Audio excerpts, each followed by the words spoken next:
Pues a Alberto Ruiz Verdejo y a mí nos toca comenzar con la primera ponencia, pero antes yo quería que cuando ustedes vean a este señor que está aquí sentado a mi izquierda, pues le den las gracias, porque sin él ni nos oirían, ni las personas a las que saludo que están al otro lado de la pantalla nos podrían ver, porque este señor sabe todo de tecnología acústica y visual, de internet. En fin, yo estoy por contratarlo para mi casa cuando me peleo con el ordenador.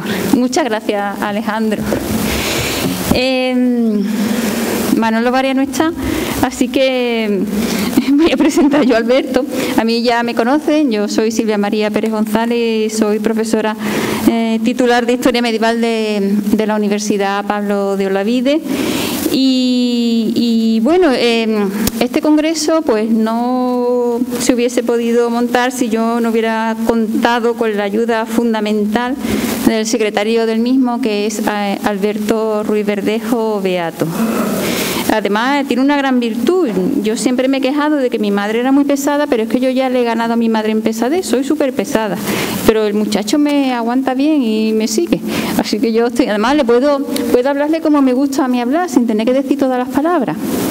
Digo 3 o 4 palabras y él ya me entiende, lo cual no es fácil. Así que lo voy a presentar a él. Él es Alberto Ruiz Verdejo Beato, graduado en Humanidades y doctorando del área de Historia Medieval de la Universidad Pablo de Olavide. Está haciendo una tesis maravillosa sobre cómo la Iglesia interviene de forma decisiva en las dinámicas urbanas de las ciudades del Reino de Sevilla, entre las cuales se encuentra Jerez. Vamos a ver Jerez, el Jerez medieval, y hasta 1520 lo vamos a ver desde una óptica diferente, como son las dinámicas urbanas.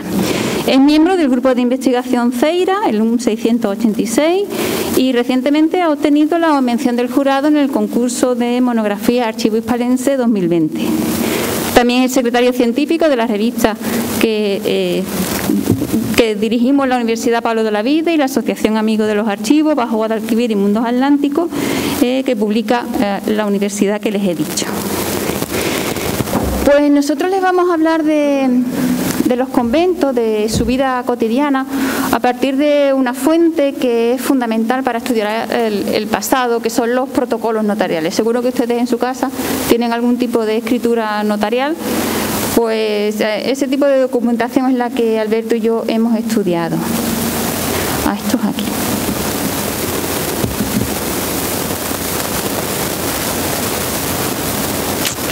Miren ustedes, en el Reino de Sevilla, que comprendía las actuales provincias de Sevilla, Huelva y Cádiz, los orígenes del notariado, de la institución notarial, se remontan a Alfonso X. Alfonso X, cuando se decide reorganizar el territorio, pues le tiene que dar legalidad a la vida pública, y eso se consigue a través de la institución notarial. Sin embargo, para el tema que nos ocupa, los protocolos notariales, va a ser decisiva una ley fundamental, la Pragmática de Alcalá del año 1503, promulgada por la reina Isabel la Católica, aunque entró en vigencia en el año 1504. Y es una ley fundamental para los que nos dedicamos a los protocolos notariales, porque con esa ley se obligó a los notarios, que en la época se conocían como escribanos públicos, a registrar en un libro, el llamado libro de protocolos, toda la documentación que se expedía en las escribanías públicas. Ahora también siguen existiendo. Si a ustedes se les pierde el testamento o la escritura de su casa, van al notario, le piden una copia y el notario tira del libro de protocolos. Curiosamente, esa pragmática de Alcalá, que también obligaba a los escribanos públicos a conservar los libros de protocolos y a transferirlos al siguiente titular de la notaría, desgraciadamente aquí en Jerez los notarios no han hecho eso, porque se han perdido muchos libros de protocolo, y en Sevilla, que se conservaban bastantes, cuando tuvieron lugar las revoluciones del siglo XIX, pues los protocolos, sobre todo los antiguos, que están hechos con un papel rico en tela, pues se usaron como de barricada para frenar los proyectiles. Entonces ya pueden ustedes imaginarse cómo acabaron muchos protocolos. Pues la Pragmática de Alcalá, entre otras cosas, establecía, además de la conservación de los libros de protocolo, que los notarios debían contenerse a la hora de escribir los folios, porque cobraban por folio. ¿Y cuál ha sido mi sorpresa? Desgraciadamente en estos meses he tenido que tramitar la herencia de mis padres, que siguen cobrando por folio, con lo cual la Pragmática de Alcalá pues no se cumplió entonces ni se cumple ahora. Lo he dicho muchas veces, los protocolos notariales son una documentación tan rica, tan variada, tan interesante, que crean una auténtica adicción. Alberto ya lo he metido yo en esta droga de los protocolos notariales y son apasionantes porque en ellos uno encuentra el pulso de la ciudad.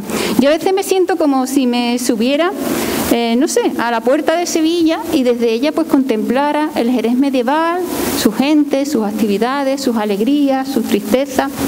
En fin, a mí me resulta maravilloso los protocolos notariales. El trabajo que hoy presentamos se basa en dos fondos. Por un lado, los protocolos notariales que se conservan en el Archivo Histórico Provincial de Sevilla y, por otro lado, los que se conservan en el Archivo Histórico de Protocolos Notariales que tienen su depósito en el Archivo Municipal de Jerez.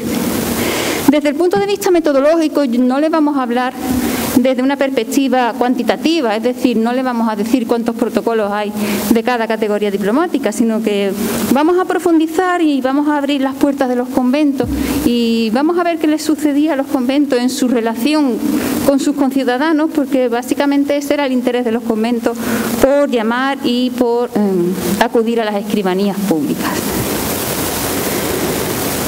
Ay, no, que me lío.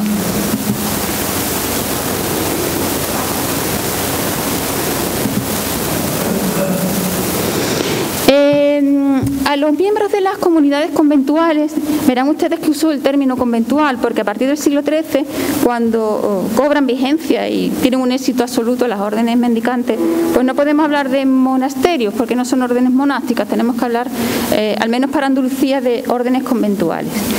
Pues las distintas comunidades podían estar representadas ante el notario de forma individual o de forma comunitaria. Obviamente es el órgano de gobierno, después les voy a traer un ejemplo, es el órgano de gobierno del capítulo de cada orden la que toma las decisiones, pero luego puede ser un fraile o una monja el que actúa en nombre de esa comunidad. Es muy común, un tipo de documento muy común firmado por las comunidades monásticas son las cartas de poder. En esas cartas se autoriza a una persona a actuar en nombre de la comunidad. En muchos casos el porcentaje es muy alto, a la persona a la que se le autoriza es al mayordomo. Por ejemplo, tenemos el caso del convento de Santa María de las Dueñas de Sevilla, que otorgó numerosas cartas de poder a su mayordomo Gonzalo Pérez para distintos tipos de negocios. En ocasiones, ese poder se le concede a un miembro de la propia comunidad para que actúe en nombre de la comunidad o bien a algún miembro de la orden. Para el caso de Jerez tenemos el ejemplo de Diego Ruiz, que era comendador del convento de Santa María de la Merced, que otorgó un poder a un fraile mercedario de Sevilla, a Fray Pedro de las Casas, para que cobrase en Sevilla todas las tierras, casas, dinero, trigo, pan, cebada, todo tipo de donaciones de limosna y los avintestatos, ahora les voy a explicar qué es un avintestato, que le fuesen concedidos a la merced. El tema de los avintestatos es maravilloso. El avintestato es el derecho que tenían ciertas órdenes de quedarse con los bienes de las personas que no hacían testamento. En el caso de Sevilla yo me quedé sorprendida de la estrecha relación que tenían las órdenes conventuales con el resto de la sociedad, porque moría una persona que no había hecho testamento, de esa información les daría buena cuenta el escribano público de turno, porque a las 2 horas un fraile se presentaba en la casa del fallecido a llevársela todos sus bienes. Entonces yo decía, aquí que no había redes sociales, no había WhatsApp, esta comunicación pues increíble para esa época.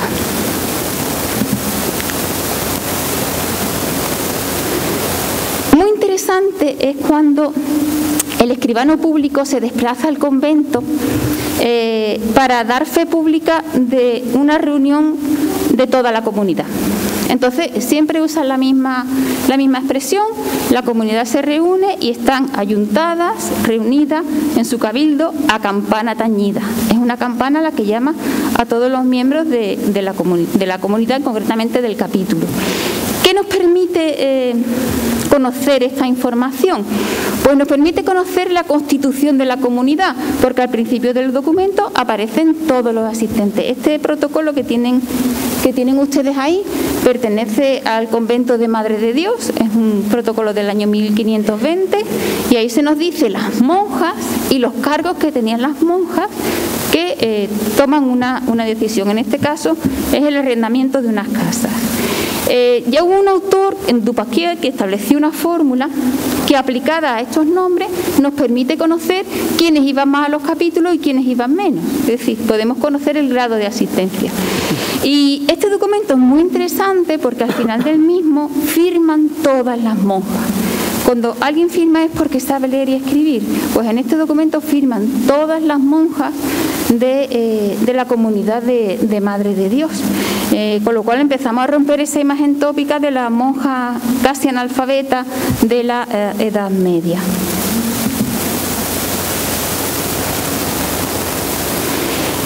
Otro tipo documental muy abundante en los libros de protocolos son los que se refieren a los bienes raíces, concretamente a los inmuebles urbanos, casas, solares, tiendas, mesones, a las tierras, a los censos hipotecarios, que son los tipos de préstamos que se sitúan sobre un bien inmueble, y sobre esclavos. Las comunidades conventuales eran propietarias de numerosísimos esclavos, eran los sirvientes de la comunidad, y como tenían buenos recursos, pues compraban esclavos. No se asusten, pero es que esa era la vida cotidiana en esa época. Es muy interesante en relación a estos bienes las descripciones, porque por ejemplo nos permite conocer la estructura de una casa, las cantidades que se prestaban, aunque claro, el préstamo está condenado por la Iglesia y siempre se intenta ocultar. Cuando uno se encuentra ante un préstamo lo tiene que leer muy detenidamente porque nos quieren engañar, querían engañar en ese momento, entonces no es fácil.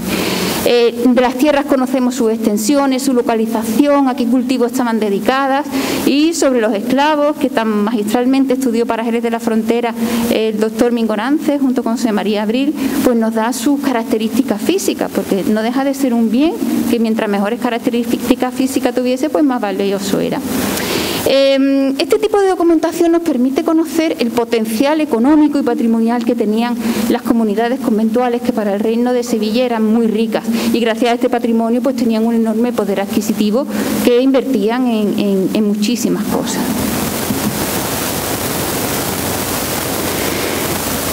Las cartas de arrendamiento, en el caso de las instituciones conventuales, se caracterizan todas por un elemento, mientras que las personas a título individual prefieren arrendar por periodos cortos, lo que les permite, cuando sube el nivel de vida, incrementar el precio de los alquileres.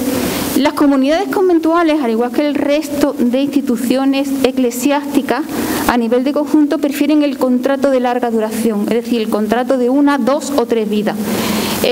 Obviamente, en 1, 2 o 3 vidas, si pensamos que cada persona vive unos 30 años, vamos a tirar a lo bajo, son casi 100 años. En ese tiempo el precio de los alquileres se modifica. Las comunidades conventuales perdían dinero con este tipo de contratos, pero ellas prefieren esto antes de que tener que estar revisando continuamente los contratos, de tener que estar yendo a las notarías, de controlar a los inquilinos. Todos los pagos se efectúan en festividades destacadas del año: San Juan, la Virgen de Agosto, San Miguel, la Natividad, Carnestolendas, en las Pascuas. Y en cuanto al pago de los alquileres, se podía hacer en dinero o en especie. Normalmente prefieren gallinas o ambas cosas. Los alquileres se pagan en dinero o en gallinas. Estos contratos de larga duración, a su vez, generan otros dos tipos de documentos. Por un lado, las cartas de anulación, cuando el inquilino consideraba que no podía cumplir las condiciones del contrato y dejaba el bien que tenía arrendado, y las cartas de compromiso, que es una ratificación de ese contrato de larga duración por parte de la persona que alquilaba el bien.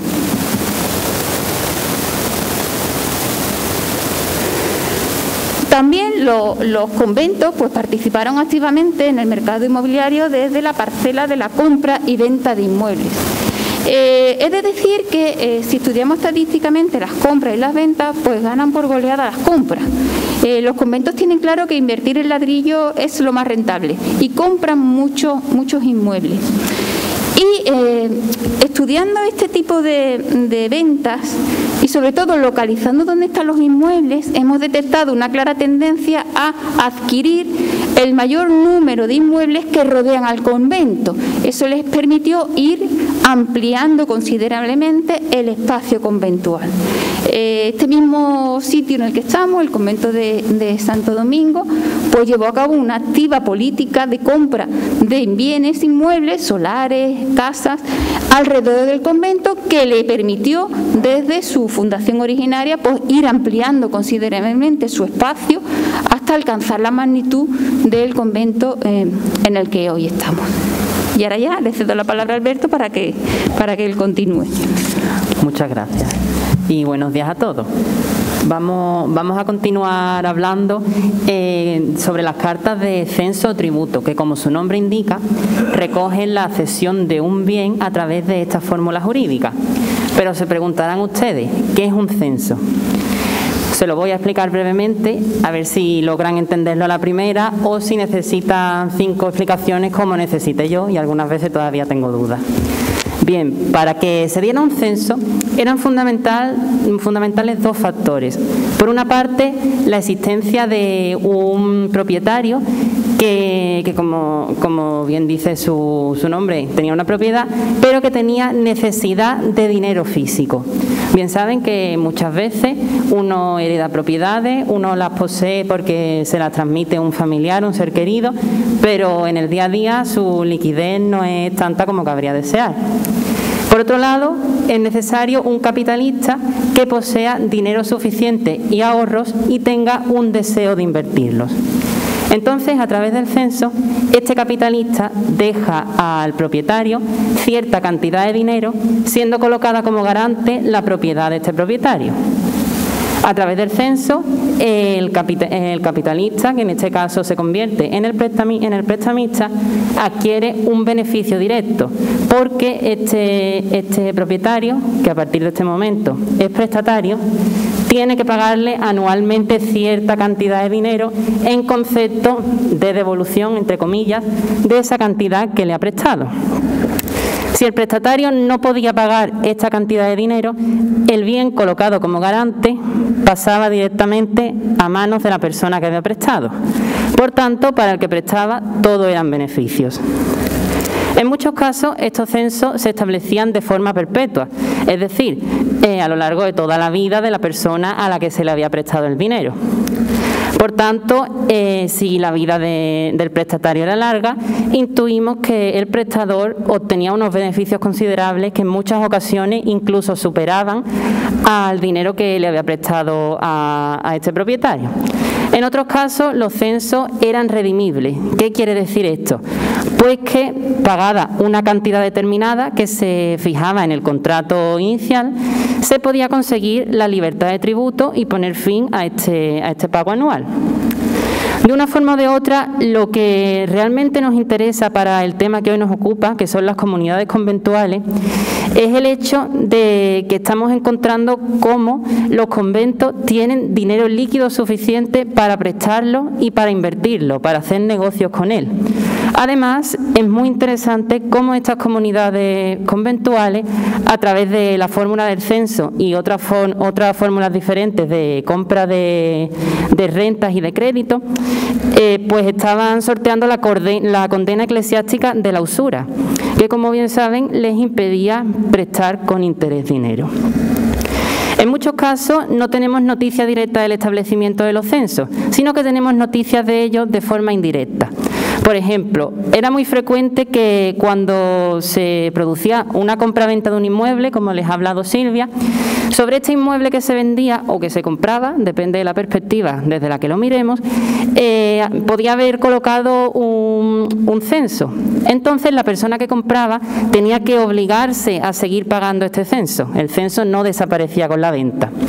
Esto se recoge en las denominadas cartas de reconocimiento de censo. Ejemplo de ello fue la otorgada en 1520 por García Martín, aperador de Luis de Espínola, el cual compró unas casas en la collación de Santiago de Jerez de la Frontera, sobre las que había un censo de 200 maravedís que se pagaban anualmente al convento de la Merced. ¿Puedes pasarme, por favor? Gracias. Como he dicho, cuando este censo no podía ser pagado por el prestatario, la propiedad pasaba a manos del prestador. Esto se recoge en las denominadas cartas de toma de posesión. Y rescatamos aquí la figura del mayordomo de Santa María de las Dueñas de Sevilla, de las que les ha hablado Silvia, Gonzalo Pérez, el cual tomó posesión de unas casas en la calle Catalanes de la Collación de Santa María, sobre las cuales las monjas tenían un censo de 600 maravedís anuales. Además, este documento es muy interesante porque nos muestra el ritual detallado de la toma de posesión. En el mismo leemos cómo Gonzalo Pérez entra en las casas en representación del convento y toma posesión de ellas. Y dice el documento literalmente que cerró y abrió sobre sí las puertas de la calle de las casas y anduvo por ellas de una parte a otra follando la tierra con sus pies. De este modo se consideraba que ceremonialmente estas casas pasaban a pertenecer a la persona que había entrado en ellas. La siguiente tipología documental relativa a los bienes raíces que abordaremos serán las cartas de traspaso y las cartas de donación. Lo haremos de forma conjunta porque su fin elemental, a pesar de que hay algunas diferencias, es el mismo. A través de ambos casos, un cedente cede una propiedad a un cesionario. Esta propiedad puede pertenecerle bien por derecho directo, por ser el propietario, o bien a través de un contrato de arrendamiento o de tributo, de censo. Casos en los que se suelen mantener las condiciones originales del contrato. Además, en el caso de las donaciones debemos establecer una pequeña diferenciación, y es que debemos diferenciar entre donaciones simples y donaciones condicionadas. Las donaciones simples constituyen un acto de generosidad y de cariño hacia una persona, bien hacia la que el que dona siente amor, siente unos vínculos de afecto y de amistad, o bien por unos servicios y buenas obras que esta persona a la que se le dona le ha prestado al donador, pero que en muchos casos no se especifican. Esto es lo que ocurre nuevamente en 1520, cuando un jerezano dona a la Merced de Jerez 12 ducados de oro. No sabemos por qué los dona, pero intuimos que sus vínculos y relaciones con el convento tuvieron que ser grandes, ya que la cantidad no es nada desdeñable. Lo mismo sucedió con Catalina Martínez, honesta, la cual donó a un fraile de Sevilla una casa por los servicios que le había prestado, por las buenas obras que le había hecho.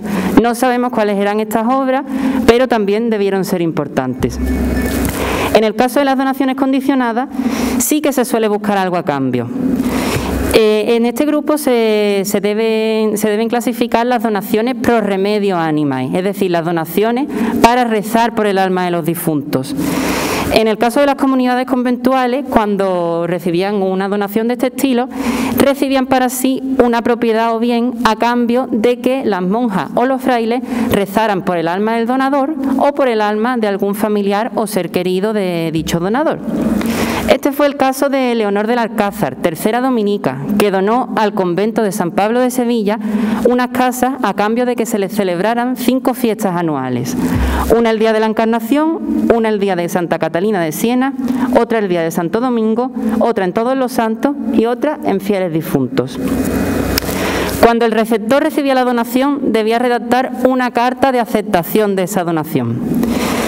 Esto fue lo que hizo Fray Cristóbal de Castro, fraile trinitario de Sevilla, el cual recibió una donación bastante considerable de un testador sevillano, con la única condición de que estos bienes que el testador donaba se destinaran a la redención de cristianos cautivos en tierras de musulmanes.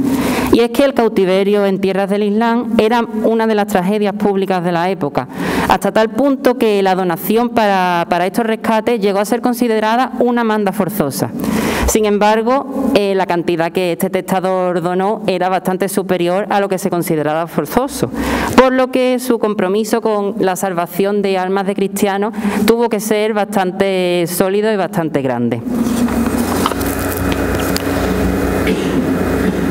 Analizaremos a continuación una segunda categoría documental en la que hemos clasificado los documentos relativos a comercio y a artesanía.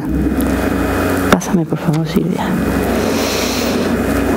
Hablaremos en este apartado de dos tipologías. En primer lugar, de las cartas de deuda.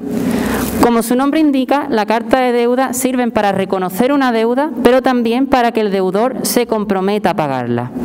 Esta deuda se puede establecer por muchos caminos y por muchas vías. Las más frecuentes eran la compra de un bien con la consiguiente deuda de parte del precio. Otra vía era el atraso en el pago de rentas de alquileres y también podían darse por los pagos en concepto de devolución de los préstamos de dinero. Había muchas vías más, pero estas eran las más frecuentes. Además, se trata del documento que encontramos con mayor abundancia, es el tipo documental más numeroso. Y en el caso de las comunidades conventuales son muy importantes porque nos muestran los negocios que a nivel particular llevaron a cabo tanto los frailes como las monjas en menor medida.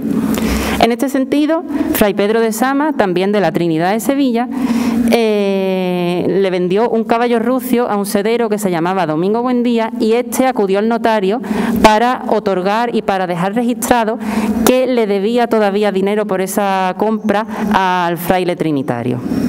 Cuando la deuda era soldada se redactaba una carta de quito de deuda o carta de pago.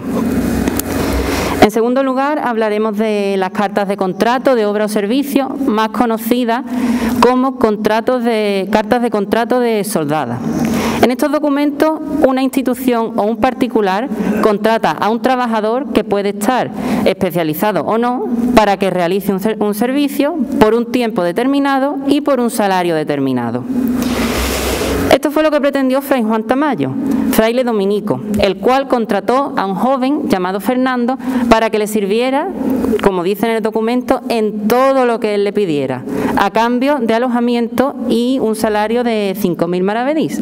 Este trabajo debía ser desempeñado por el tal Fernando durante un periodo de 6 meses. Como pasa con los censos, muchas veces tenemos noticias de estos contratos de soldada de forma indirecta. Y es que la parte contratada solía acudir al notario para obligarse y dejar constancia de que debía cumplir las condiciones de ese contrato, las condiciones establecidas. Esto fue lo que pretendió Antón Ruiz, cantero, el cual realizó unas obras de cantería y albañilería en el coro de un monasterio por periodo de un mes y salario de 28.000 maravedís, de los cuales recibió por adelantado 6.000.